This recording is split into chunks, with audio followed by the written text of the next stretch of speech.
Allô? La jeunesse de Victor Hugo. Victor Hugo est né à Besançon le 26 février 1802. Il est le troisième fils de Léopold et Sophie Hugo. Son père, qui deviendra général de Napoléon en 1809, entraîne toute la famille sur les routes de France et d'Europe. En mars 1812, ses parents se séparent et Sophie Hugo retourne vivre dans le quartier du Val-de-Grâce à Paris. De retour à Paris, Victor Hugo grandit auprès d'une mère tendre et assez libérale. Il s'adonne aux lettres et dès 1816, alors qu'il n'a que 14 ans, il note « Je veux être Chateaubriand ou rien ». L'Académie, à l'occasion d'un concours qu'elle organise, est à deux doigts de lui décerner le prix. Mais le titre du poème de Victor Hugo, 3 lustres à peine, suggérant trop le très jeune âge du poète, effraie les jurés, le prix lui échappe. En 1819, il se fiançait secrètement malgré la jalousie de son frère Eugène et contre l'avis de sa mère avec Adèle Fouché, une amie d'enfance. Sophie Hugo, la mère de Victor Hugo, meurt le 27 juin 1821. Moins d'un mois après, le 20 juillet, son père se remarie avec Catherine Thomas. Victor Hugo publie ses premiers odes. Il épouse le 12 octobre 1822 Adèle Fouché à Saint-Sulpice. En juillet, naissance du premier des 5 enfants de Coron, Victor et Adèle Hugo. Il s'appelle Léopold, comme son grand-père. Léopold meurt prématurément le 9 octobre. En décembre 1873, mort de son second fils, François Victor. Victor Hugo avec ses petits-enfants. Le vendredi 15 mai 1885, il est victime d'une congestion pulmonaire. Il meurt le vendredi 22 mai, le gouvernement décide de funérailles nationales. Le 1er juin, une foule immense lui rend hommage en criant « Vive Victor Hugo ». Ses principales œuvres.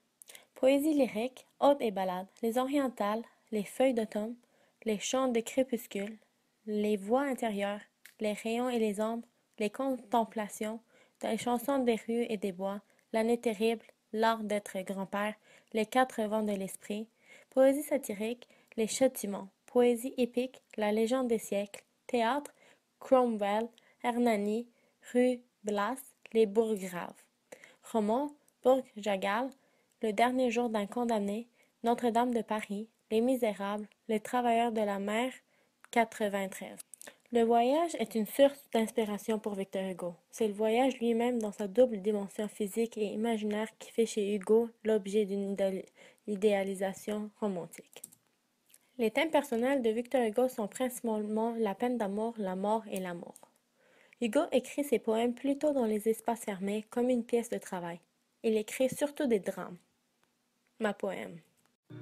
À une femme de Victor Hugo.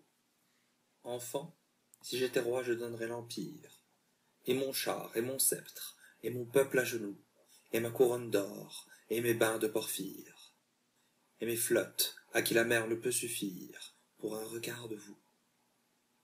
Si j'étais Dieu, la terre, et l'air avec les ondes, les anges, les démons courbés devant ma loi, et le profond chaos aux entrailles fécondes, l'éternité, l'espace, et les cieux et les mondes, pour un baiser de toi. Ce poème s'ajuste de 2 quintiles et à chaque fois, les 4 premiers vers sont des alexandrins et le dernier avait à chaque fois 6 syllabes. Ce sont des rimes croisées et embrassées. L'énonciation est à la première personne surchargée de je, me, mais, etc. Ce poème s'adresse à une femme, comme l'indique le titre, et c'est cette femme, sans doute très jeune, qu'il l'appelle l'enfant. Il y a une gradation entre les 2 strophes, de roi à Dieu, de regard à baiser, de vous à toi. Mon appréciation. J'ai trouvé ce poème très touchant car, selon moi, ce poème est en quelque sorte le propre de l'homme. Il dévoile ce dont certaines personnes pourraient être préaffectuées seulement pour un signe quelconque d'amour. Plusieurs hommes n'ont pas cette notion d'amour et de sensibilité, ou dans d'autres cas, n'osent tout simplement pas s'exprimer de peur d'être charriés ou insultés de nombreux noms. Aussi, Victor Hugo nous prouve qu'avec peu de mots, on est capable de démontrer nos sentiments et que la beauté ne se résume pas avec la longueur des vers ni du poème. Pour finir, la liberté commence où l'ignorance finit, dit Victor Hugo.